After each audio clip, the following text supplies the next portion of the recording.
Hello, everyone. Good morning. Welcome to this seminar. It's a CCPL seminar of rule of law and legal culture in Hong Kong. The topic today is do Hong Kong people obey law? This is the second seminar of this rule of law and legal culture project seminar series. This project started from 2013, and it's a GLF project. We conducted a survey to 3,500 citizens in Hong Kong from April to August 2015, and we also at the same time conducted the same set of survey questions with 35 government officials. So in this survey we have 70 questions, and today we will ask our speakers to comment specifically on 3 of the questions. First, let me introduce our speakers, but of course they are very famous people. Mr. Benny Tai, the Associate Professor of Hong Kong U Law Department, and Dr. K.M. Kin Man Chan. He is the Associate Professor of Sociology in CUHK. And Simon, Mr. Simon Ng, he is the Senior Program Director of Hong Kong U Space. And what we are going to do today is that Benny will first introduce the theoretical framework of the study and also comment on the questions. And then Dr. Chan will further comment on the questions with the comparison of other data. So can we please welcome Benny? Okay, thank you, Isabella. I think, thank you for coming after the typhoon. Actually, we worried that whether there will be people here in this morning that after typhoon, or people worrying that whether we'll cancel or what. But fortunately, we still have a very good attendance today. Isabella has already explained a little bit about the background of the research project. May I just further explain about some basic assumptions that we made in our research project. If you look at the title of the seminar series, it's called The Rule of Law and Legal Culture. So the basic assumption of our research is that the operation of the rule of law institutions rely upon a certain kind of legal culture. And that's the empirical study that we have conducted, is to try to explore whether we, the Hong Kong people, have that kind of legal culture to support or even to further develop the rule of law institutions in Hong Kong. And there are, as Isabella has mentioned, there are 70 questions that actually we explore many different aspects of the legal culture. And the aspect that we're going to look at today is about how Hong Kong people see law, that whether they will obey law. And here we talk about Hong Kong people or Hong Kongers. We are not just talking about ordinary citizens. Actually, we should also look at officials, because the officials, they are also Hong Kong people, they are also Hong Kongers. And that's also the relationship that we want to explore. And all this question about whether Hong Kong people obey law, to a certain extent, it was triggered by the two of us here, that we have organized a civil disobedience movement in Hong Kong. And in 2015, actually, this issue was put forward for all Hong Kong people to confront in the openly addressed by two prominent figures of the legal community. And surely we have Mr. Rimsky-Yun, the Secretary for Justice, in the opening ceremony of the legal year 2015. He said this saying, "It is difficult to see how there can be any valid reason for resorting to unlawful means for the purpose of pursuing universal suffrage, especially when such unlawful means would prejudice other people's rights and disrupt social order." So if you read the whole speech, that you will see that the Secretary for Justice has an understanding about the rule of law, that there should be a compliance with law by the people. And even if people are trying to strive for something like universal suffrage, they are not entitled to use unlawful means. In a way, the Secretary for Justice was not supportive to any actions of civil disobedience.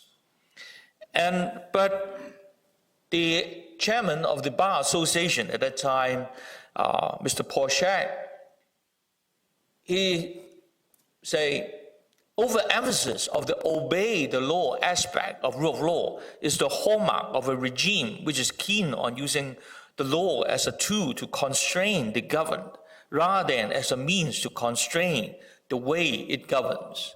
So Mr. Porshak put forward an alternative view to look at the relationship between the rule of law and civil disobedience. So actually they may represent two, you may say, the school of thoughts about civil disobedience or the compliance with law by ordinary citizens and the rule of law. One represented by Secretary for Justice, Mr. Rimsky-Yun, emphasizing order, emphasizing compliance, and even for the sake of advancing some kind of goals like universal suffrage or democracy, that would still not justify any breaking of the law by citizens. But Mr. Porshak, representing another school of thought, believing that even if some citizens, they have intentionally broken the law, but for the purpose of developing means to constrain the powers of the government, then it might still be justified. So the purpose of my talk today is to further elaborate the theory or the theoretical basis put forward by Mr. Porshak. It's about that how we put civil disobedience and the rule of law. The two things seems to be contradictory to Mr. Rimsky-Yun, but from the traditions, at least from the common law traditions, we see that actually the two concepts are compatible, that the rule of law is compatible with civil disobedience. And I'll further explain that, how that will be relevant in our study of legal culture. The first part of my presentation will be trying to put forward a theoretical justification for civil disobedience, not justified by the goals that the civil disobedience or the action of civil disobedience that the actions want to achieve, but rather is to be justified by the rule of law itself. So some people attack that the civil disobedience is a contradiction with the rule of law. I'll put forward a claim that actually for the rule of law, we need civil disobedience. Civil disobedience is needed for the rule of law. So that's the theoretical argument that I would want to put forward. But before we can talk about the justification, we must start with the definition of what's the understanding of the rule of law. Now, some of you, if you're familiar with the literature on the rule of law, you might know that that's the so-called the thick theory or the thin theory of the rule of law. Now, if I start with a thick theory of the rule of law, it's actually very easy for me to justify the thesis that I put forward.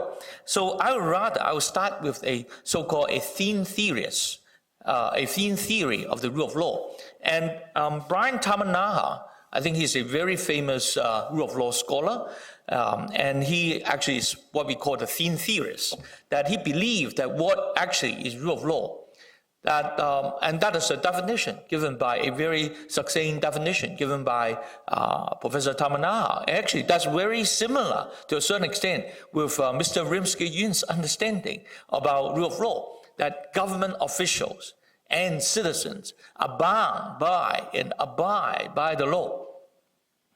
Now, but if you look at Professor Tamanaha's definition, the thing might be different from Mr. Rimsky-Yun's definition, is that he included, or he might also talk about government officials should also be bound by and abide by the law. Surely citizens. Now, I will not say that Mr. Rimsky-Yun ignored the need of the importance of officials complying with the law, but just that in his speech, he seems to be putting more emphasis on the citizens' compliance with the law. But even if we use a very narrow understanding about the rule of law, so we call it the thick or the thin theory of the rule of law, that you will still talk about the compliance or the bound by law, abide by the law by government officials as well as citizens. Now, in order to develop the argument about how we can justify civil disobedience by the rule of law, so we have to go beyond this so-called the thick or the thin theory. And I would like to introduce a level approach. And that means that we have different levels of the understanding of the rule of law. Now, what Brian Tamanaha or maybe Mr. Rimsky-Yun emphasizing will be the level, we call it the binding by law level. Officials and citizens, they are bound by the law. I think that's something is we all accept that is a basic meaning of the rule of law. But before we have this binding by law level, I think there must be laws. I think I will not elaborate this part, that this the basic, the foundational level, we must have laws. But in the Hong Kong situation, I think we have no question that we have many laws. So we have laws, and then we have the officials and the citizens are to be bound by law. But how can we ensure citizens, or not citizens only, but government officials, they are bound by law?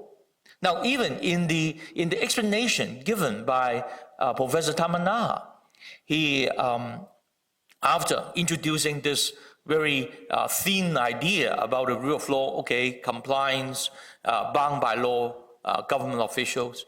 Then he further talked about how we can ensure the government officials, they are bound by law.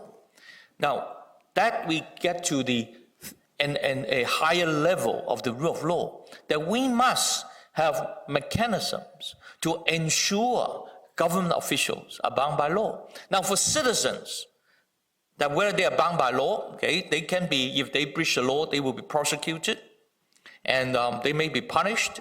But for government officials, now in some context, that how can we ensure that they are bound by law? They may be exercising powers alleged to be under the law or provided by the law, but maybe that they have act outside of the scope of law or beyond the powers granted by law. Then, now if there's no mechanism to ensure that they are bound by law, then officials will just decide that whether they are bound by law themselves, and that will not be will be consistent with the spirit of the rule of law.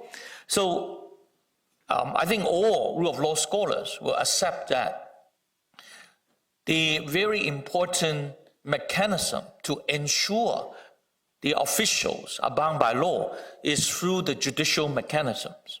So we have this judicial limitation, or this judicial mechanisms to ensure government officials are bound by law. But my question is that sufficient? Now, my critique of the literature, major literature in this area is that, especially the Western rule of law scholars, they seem to believe that if we have an independent judiciary, then we could have the rule of law. the government officials will be bound by law, and that will be sufficient. But in the case of Hong Kong, at least, we find that that would not be sufficient if we are just having judiciary or independent judiciary.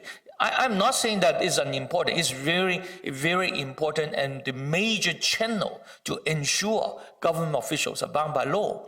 But we need more. We need more than that. And we have other means like ombudsman, other checks on the powers of government.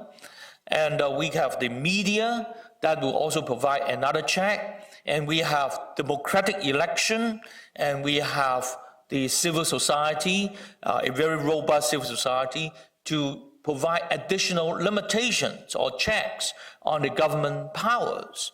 And so in order to ensure government officials, they are bound by law, we must have other mechanisms in addition to the judicial mechanisms to check the powers or to limit the powers of government. That is a higher level limitations from law. We must limit the powers of government. But once you introduce, or once we accept that there must be other mechanisms to ensure the government officials are bound by law, like, for example, democratic election. I think that's also the cause of the conflict or the controversy in Hong Kong. It's about the civil disobedience movement to strive for democracy in Hong Kong, that people use civil disobedience. I'll further explain that later. But once we accepted that, we need also democratic election as an additional mechanism to ensure the government officials are bound by law. And for democratic election, genuine, to operate, it is not merely that we have election. There are a whole set of civil rights that must be protected or must be protected by law before you can have a viable or an effective democratic election system so that it can put checks on the powers of government. The list of rights, including freedom of expression, freedom of association, at least freedom of assembly. These are all rights that must be protected by the law in order that we could have a genuine democratic election system. And therefore, then we can have sufficient checks on the powers of government. So all these things bring to that for the rule of law. Even we start with the very basic understanding of Tamanaha about a thin understanding, just government officials bound by law. But how we can ensure government officials are bound by law? Then we have to have limitations on the powers of government. And we need to have different kinds of mechanisms to check the powers of government. In addition to judicial mechanisms, we need like democratic mechanisms. But in order that we have an effective democratic election or this kind of political accountability, then the law must protect the rights of the people. And that gets to the even higher level of the rule of law. As I put forward, it's justice through law level, that the law must care or protect some fundamental rights of the people. So even if we start with a very thin understanding about the rule of law, officials, citizens, bound by law, abide by the law, that we have to introduce, or we need the other requirements be satisfied before we can achieve the goal itself. So that's about the understanding of rule of law we're going to use. And then now I move on to civil disobedience. I think Professor Chen may also talk more about the civil disobedience. So I have a quick recap about the understanding of civil disobedience. So for the concept of civil disobedience, we have defining features. That's what we define, some of the things we use to define what is a civil disobedience. But there are also, we call it justifying factors of civil disobedience. So some of the factors we're going to talk about, that they may not be the core elements of civil disobedience. So even without that element, the action may still be civil disobedience. But if we can have that element, it may be more justified for the action. Now, some of the defining features, like illegal acts, that people have done some illegal acts, and all civil disobedience must be illegal acts. And that's why people may find it contradictory between civil disobedience and the rule of law. If we see the rule of law as citizens abide by the law, but if citizens, they break the law, how could they be compatible? I think that's what Rimsky-Yun is asserting, that, well, that's something, it cannot be compatible. Okay? But that's the key element of civil disobedience. But civil disobedience is more than just an illegal act.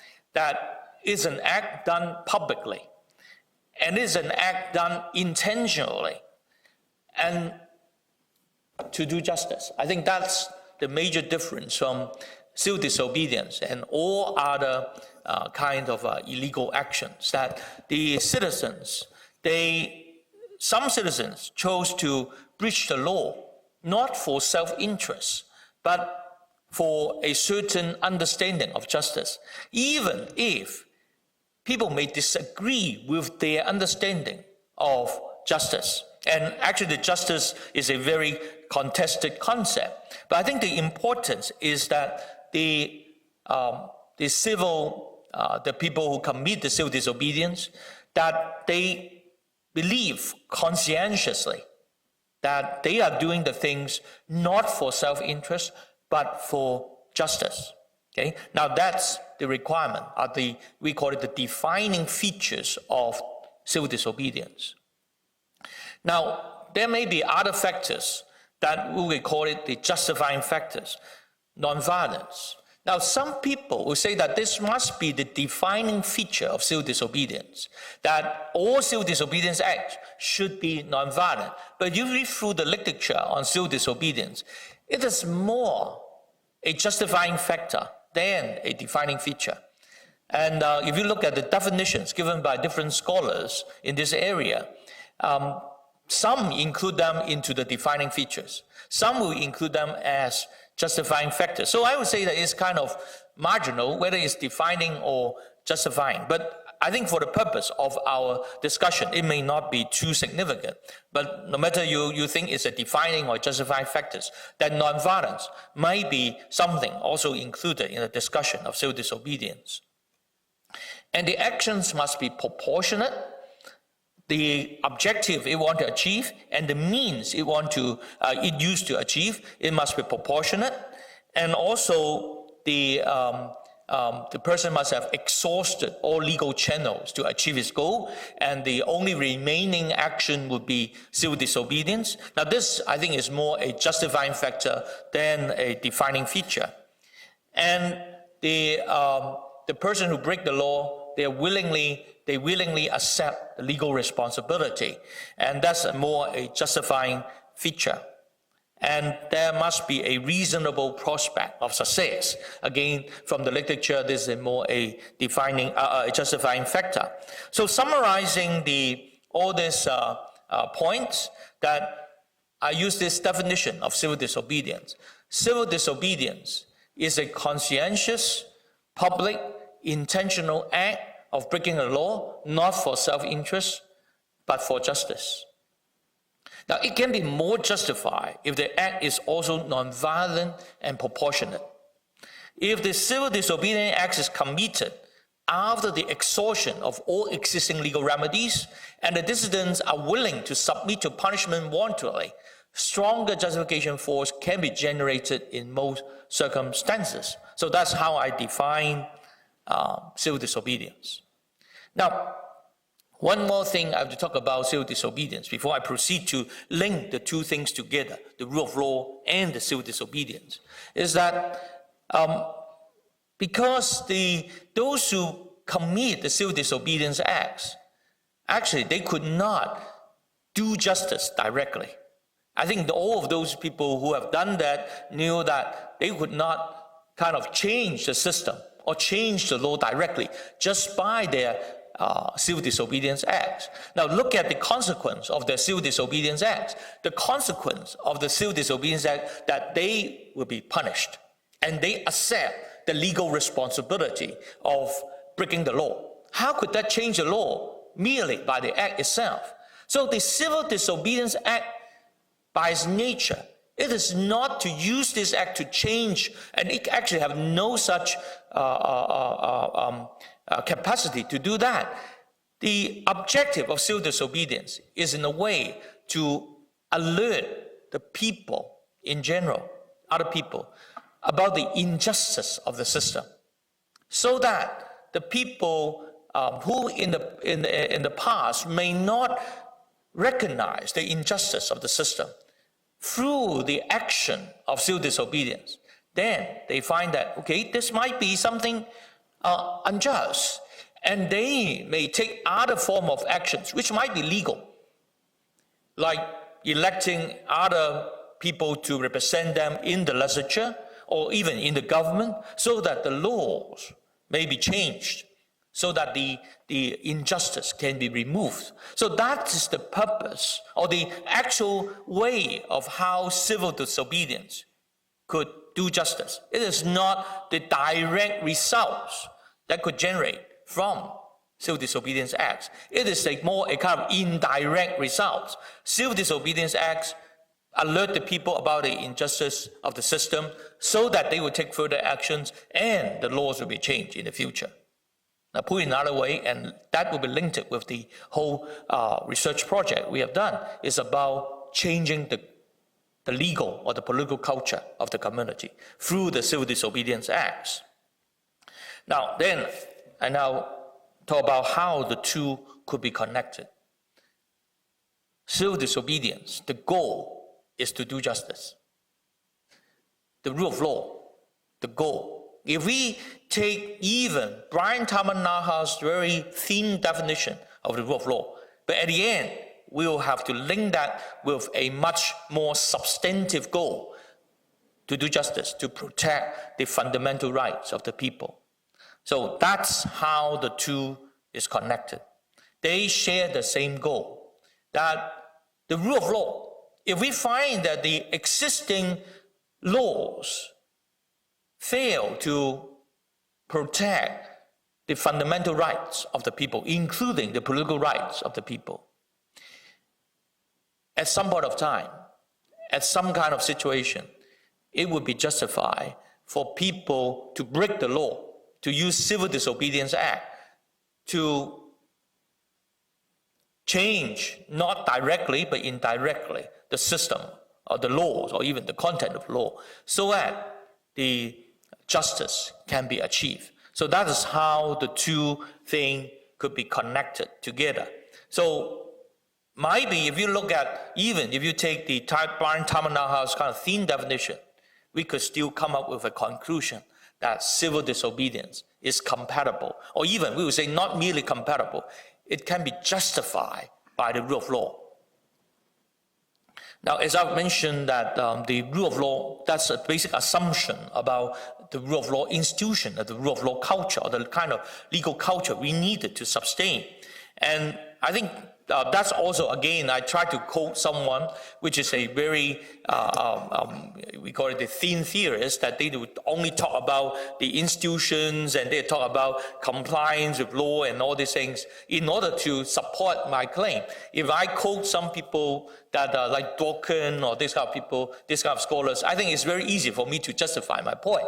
But by referring to Brian Tamanaha, that even from the work of Brian Tamanaha, a thin theorist, he accepted that the rule of law, for it to exist, it is not just talking about building a system.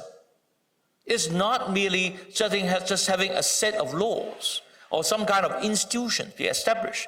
He talked about that people must believe in and committed to the rule of law. They must take it for granted as a necessary and proper aspect of their society. And this attitude is not itself a legal rule.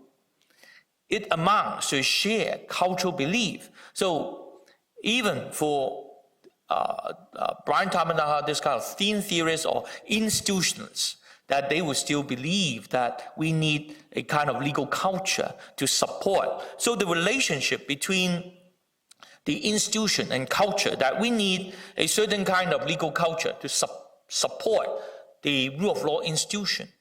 But the legal culture, if we have a certain legal culture, we may also use it to transform the system, the institutions, so that it can match the goal of the system. Like the rule of law, we have a higher level of the rule of law, that the legal culture could be used to transform the institution. Now that's how we link with the civil disobedience and the rule of law. That civil disobedience is a means of cultural change, as I've already put forward. I think that can, our study could not confirm that, but I think other research could have confirmed that the civil disobedience actions could change the culture of the community. And the community, if the legal culture is changed, and the system may change in the long run. Now, I refer also to the work of Norton and Selznick, and I think in this very famous book, Law and Society in Transition, they have talked about the developmental model of law. And I think what they put in a very simple form, that the systems of law will develop as the society advances. So inspired by their work, I will put forward something called a developmental model of the rule of law.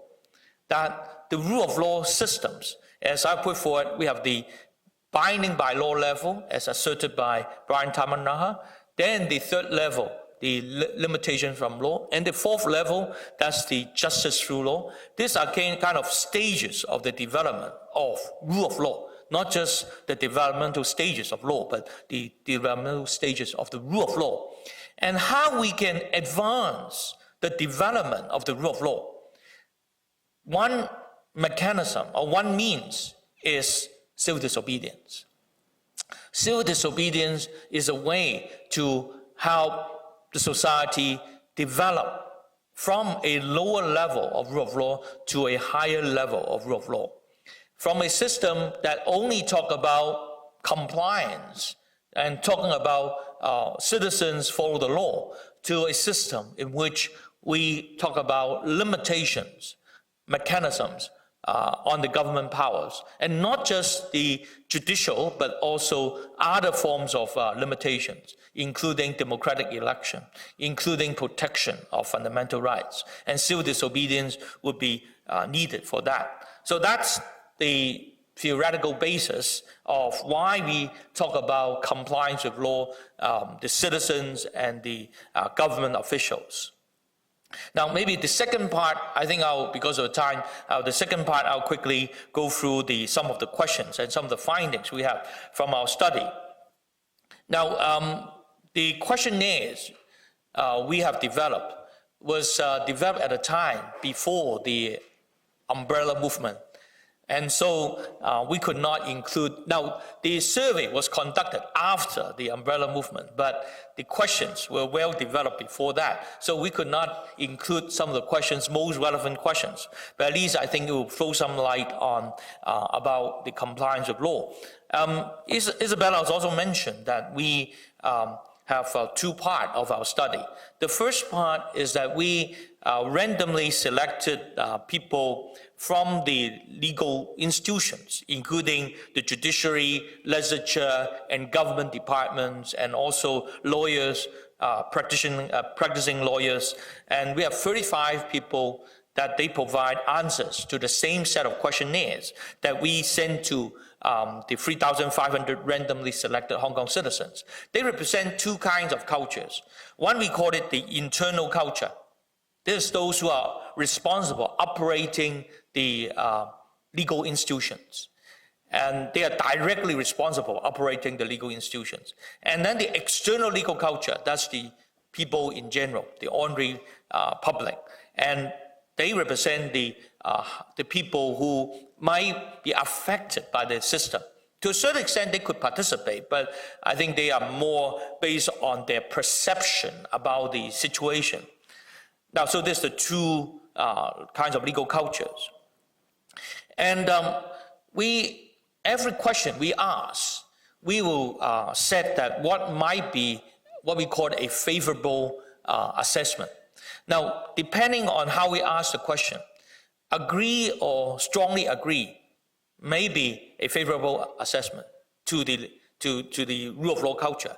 But in some situation, disagree or strongly disagree might be a favorable assessment. So it depends on how we put the questions. But we'll look at it in this way, that this is a very kind of rough framework, that if the respondents, less than 20% of the respondents gave favorable assessment, then we will say that the legal culture is very weak, as is not yet established.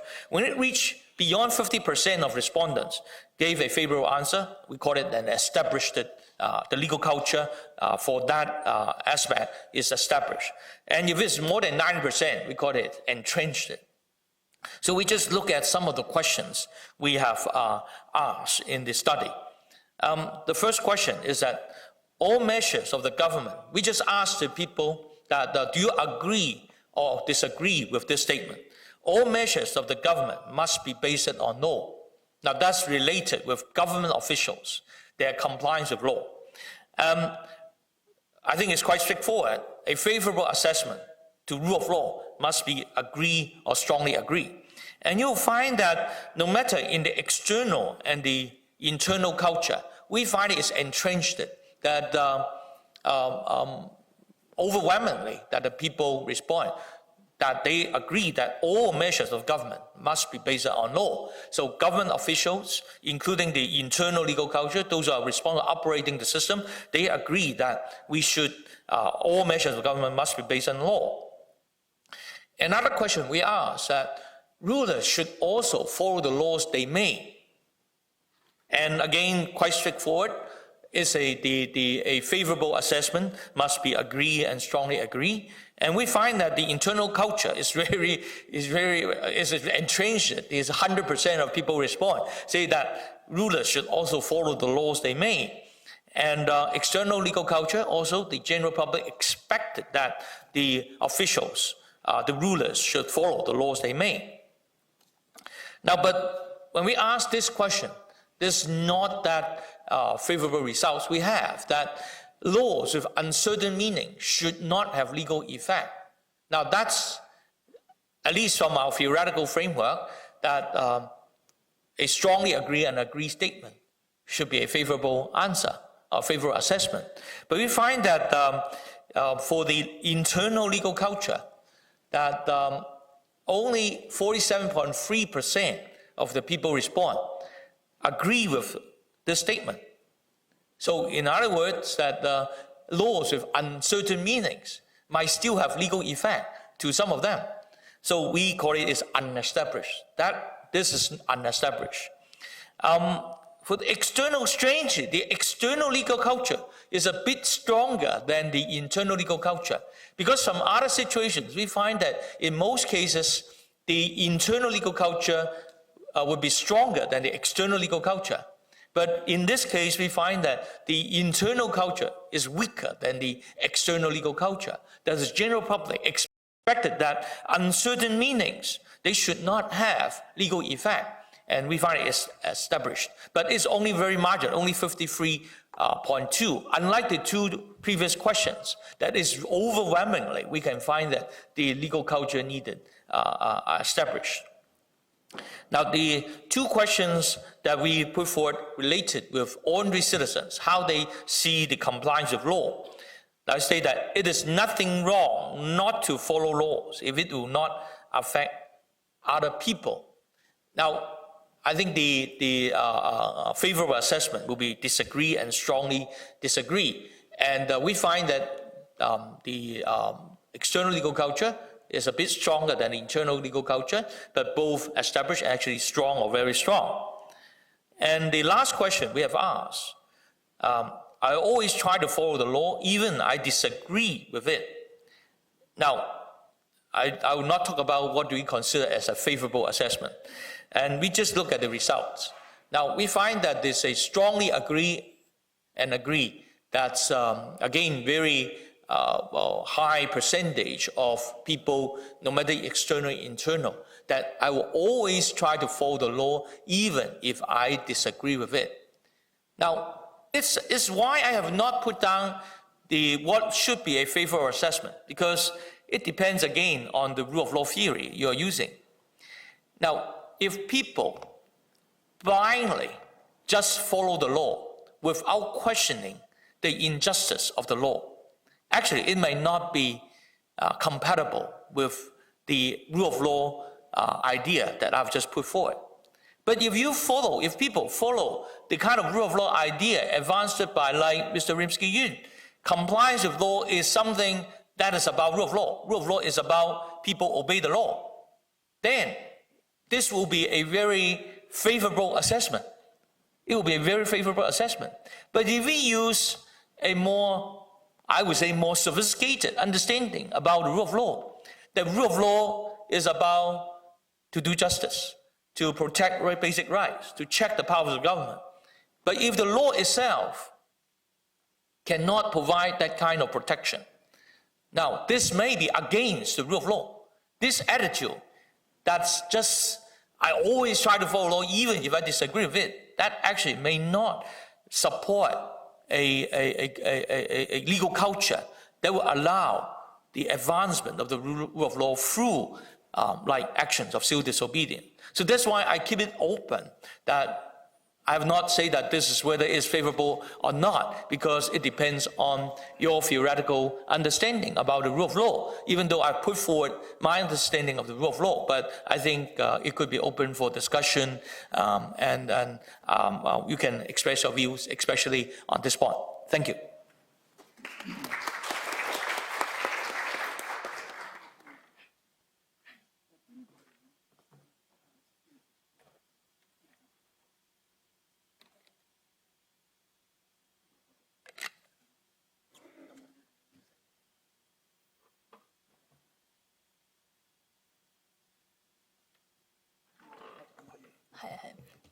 Thank you, Benny. Now we invite Dr. Chen to further comment on the questions on the topic of do Hong Kong people obey law after the umbrella movement? Thank you. Thank you very much. Good morning, everybody. Sociology of law is not my expertise. I believe that I was invited to here to make presentation this morning is because Benny Tai and I are believed to be guilty in encouraging people to break law, particularly before the umbrella movement. So that's why I need to explain myself today. So I would rather, narrow down the topic today into something like this, is about whether people of Hong Kong obey law after the umbrella movement.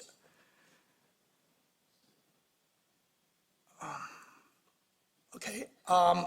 So first of all, there are different conceptions of civil disobedience or resistance during the umbrella movement. OCLP referred to Occupy Central with Love and Peace, a movement started by Benny Tai and me, and also Reverend Ju. To us, we adopt the more traditional idea of civil disobedience. So what I call it civil disobedience version 1.0. Benny Tai explained a lot about this idea. In fact, we are very much inspired by people like Henry David Thoreau, who I believe to be the first one who took civil disobedience actions. In mid-19th century in the United States, he refused to pay a tax and was also sentenced to jail for a couple of days as a way to protest the war U.S. government with Mexico. He believed the war was unjust, and using these ways to draw attention from the public to express his disagreement with the United States government.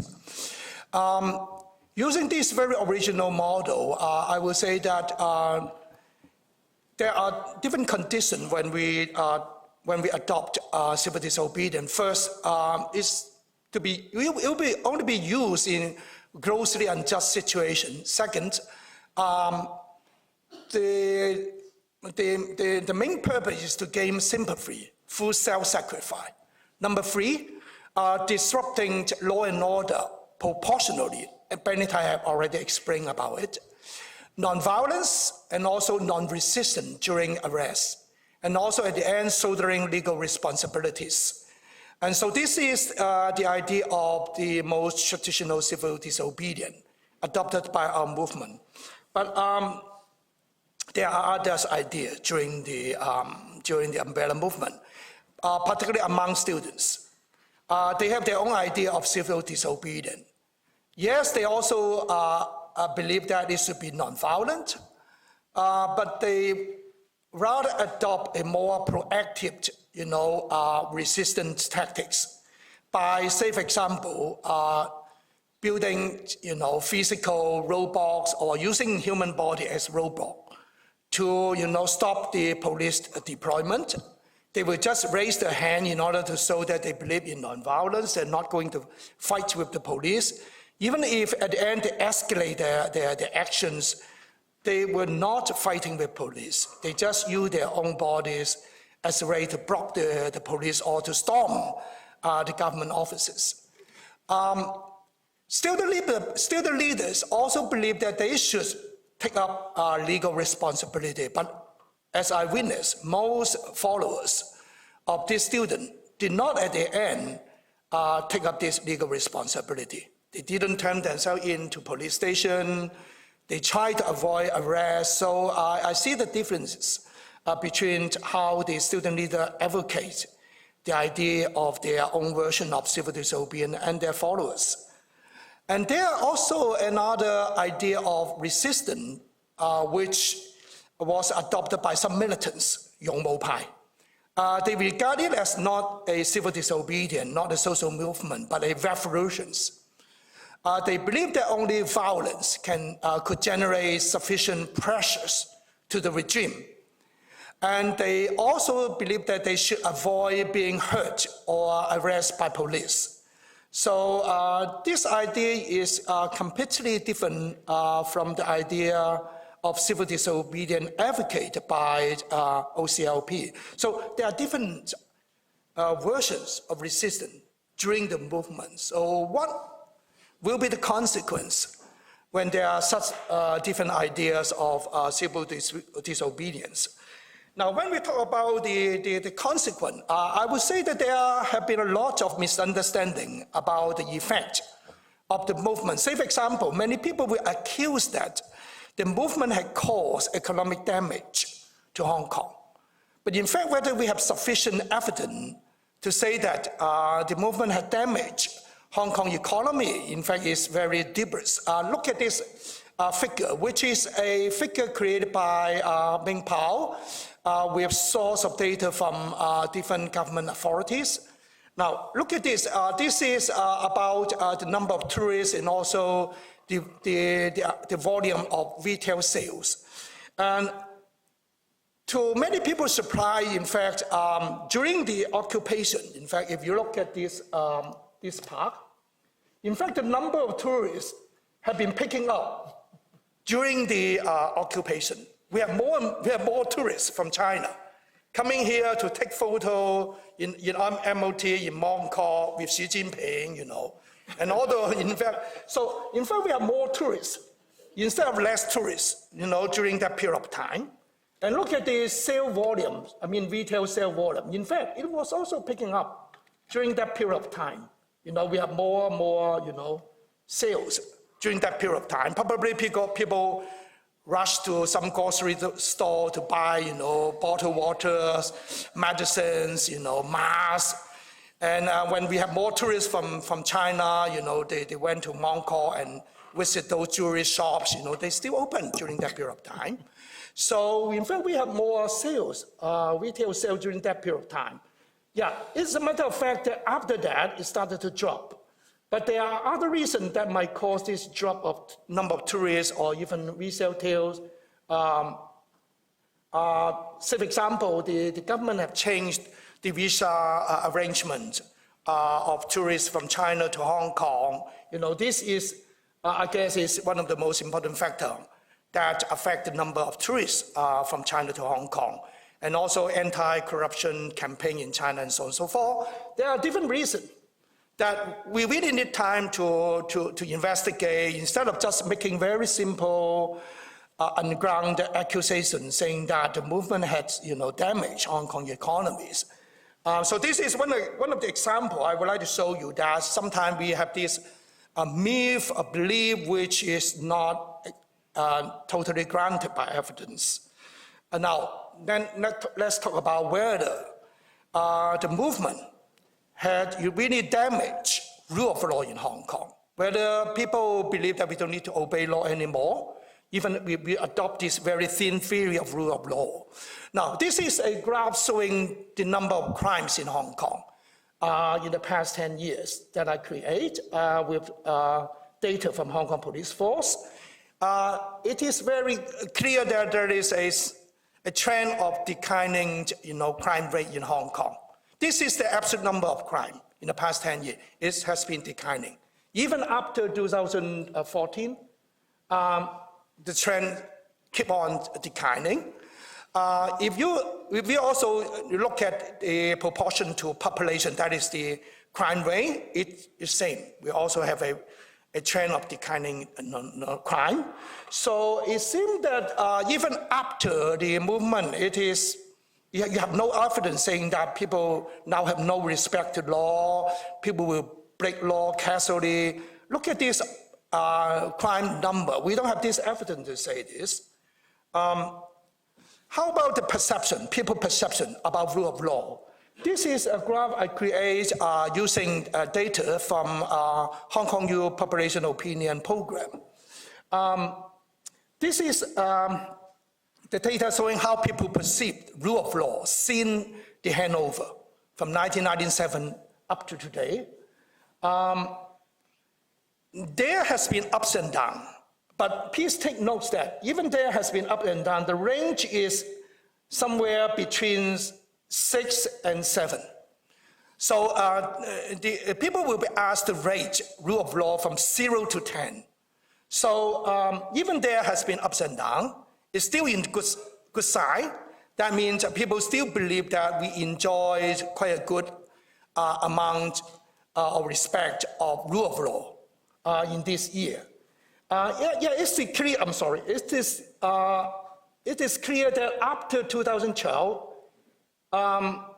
people believe that yes, the respect to rule of law has been deteriorating, but still it's within the range. It's within the range of 6 to 7. So still, it's not that bad. And the reason why people believe that we have the rule of law has been deteriorating. If you look at the debate in public sphere, you will see that both sides have their own reason. People who support the government believe that it is the movement that destroy the rule of law, so that now we are living in chaos. But people who support the movement also believe that it is the government who break law, who show disrespect to the rule of law, including, say, for example, the police brutality demonstrated during the umbrella movement. So both sides have their own reasons saying that our situation, our rule of law has been deteriorating. But anyway, I have to remind you that anyway, it's still between 6 and 7. Still, we believe that more or less, we still enjoy quite a good extent of rule of law in Hong Kong. And so also if you look at the survey conducted by Hong Kong U Law faculty that Benny have just explained, that if you look at the number 3 question, that most people, I think overwhelming majority of the respondents saying that it is, they don't agree that it is nothing wrong not to follow law if it will not affect other people. So even if it will not affect other people, people still think that we shouldn't, break law. So this is a survey conducted after the umbrella movement. So there's no sign showing that there is a general belief that we shouldn't obey law. So even if we adopt a very thin theory of rule of law, there's no evidence showing that after the movement, people start to, breach law, so no respect to law. But how about, we talk about matter related to politics, particularly about protests. Instead of talking about, rule of law in general, whether when matter related to politics or during protests, whether people still believe that we need to abide by law, or we should take civil disobedient action, whenever we like. So let's look at it. I guess most people believe that, particularly for those who believe that is the umbrella movement, who destroy rule of law, we'll take this as an example. That is the fishbowl revolution in Hong Kong early 2016. Yeah, this is a very dangerous sign, showing that a group of young people, they were very impatient. They believed that dealing with the communist regime, dealing with the authoritarian regime here in Hong Kong, it is fruitless to use civil disobedience, to ask for democracy, to ask for justice. You have to resort to not just breaking law, but also violence. Now, it was very clear there is a group of people believing that we need to be more militant, Yongmo. So this is a clear sign showing that, yes, indeed there is a group of young people, particularly young people, who believe that we should resort to violence, not to talk about, abide by law. But still, we shouldn't, just generalize this to a situation that whenever there are matters related to politics or to protest, that people will then breach law, that they would not respect law. This is a figure about public order events, about processions, about political assembly. In fact, if you look at the figures, in 2015, we have less protests as compared to 2014. After the umbrella movement, when 1.2 million people have joined in the movement to visit the occupation site, but to the end, we didn't get democracy. Many people really found it very frustrated or even depressed and lost confidence on all kinds of, protests using, non-violence means. So after that movement, in fact, we witnessed that there were less protests, particularly, peaceful protests in 2015. But starting from 2016, the momentum picked up again. Now, this is the figure only from January to June. Now we have such a number of protests, which is comparable to what we have in 2015. So I envision that we will have more protests at the end. Now, whether in this protest, the protest in this year, whether people will apply for letter of no objection can be also a good sign to show that whether when people are dealing with matter related to politics, whether they will still abide by law. Now, I couldn't get the data concerning letter of no rejections. I have data like this before 2013. They didn't review, the police force didn't review it in their yearbook. We need to go through a long process in order to get this kind of data. So before this presentation, I couldn't get this data. I tried to search from Wise News to look at all the major demonstrations or protests in this year and to see whether they apply for letter of no rejection from the police force. And I found that, most of the major protests in this year, in fact, they did apply for letter of no rejection. Look at it. Say, for example, in January, there was a demonstration to protest against Arthur Lee, the council chair of this university. And in February, Edward Leung Tin-Kei, who is the leaders of the Hong Kong indigenous Bun Man Qin, he have a very mobilizing support as when he joined in, participate in the by-election in the New Territory East, the Legislative Council by-election. In that valley, he also applied for letter of no rejection. Even he's someone from Hong Kong indigenous. He believed in militant resistance. But at the end, he also applied for letter of no objections. In April, also, we have a demonstration by airport staff protesting against CY Leung's, request for special arrangement for her daughter's, luggage. And they also applied for letter of no objection. In May, there is a protest by very radical, people. This is a protest against the parallel trading. Parallel trading is 水貨客. So this is also a group of localists. They hate these, parallel traders so much.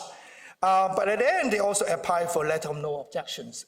And in June, of course, is the annual candlelight vigil to commemorate the June 4 crackdown. Of course, they apply for letter of no objections. In July, also, we have July 1st rally. The organizer also applied for letter of no objections. In August, we have protests against new airport runway. Again, they apply. In August, there is a very special rally in MOT that this is a political rally for Hong Kong independence. Organized by a group of localists, they asked for Hong Kong independence, but they also applied for letter of no objection. Now, I found 3 cases which didn't apply for letter of no objection. Number 1, in May, is the protest against the visit of top Chinese official Zhang Degang. The second one is in July, is the protest after the July 1st rally. Usually there is a group of more radical young people from the League of Social Democrat. They went to the China liaison office in Saiwan. So usually they will not apply for that letters. For many, many years, they didn't apply for it. They saw it, they made it very clear that it is a civil disobedience action, so they would not apply. In August, we have an activity organized in Mongkok, which is a community broadcasting event of a badminton game between China team and Hong Kong team. And in order to show that they are militant, so they didn't apply for these letters of objection. So these are 3 cases that I found from newspaper. It seems that, these cases are all about how these protesters want to confront the Chinese authorities.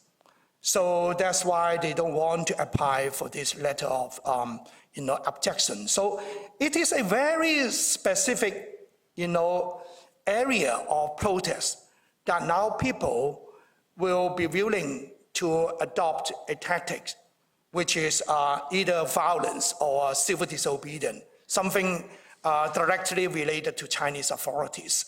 So I believe that up to now, there's no evidence showing that there is a general belief that we should not obey law, or even matter related to politics. So I don't see there are clear evidence saying that the umbrella movement had caused a serious damage to rule of law, even if we adopt a very thin theory of rule of law.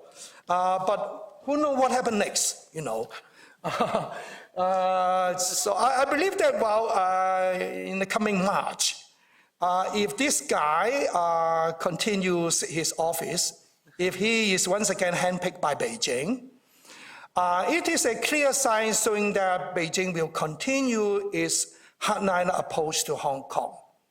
So whether young people will be, again, using non-illegal or even violent tactics to confront the Chinese authority, I believe it will be very likely. There will be more and more incidents like this if he again will be handpicked by Beijing. So we will have crisis coming. So what happens next? I believe that we need to observe more closely. Thank you very much.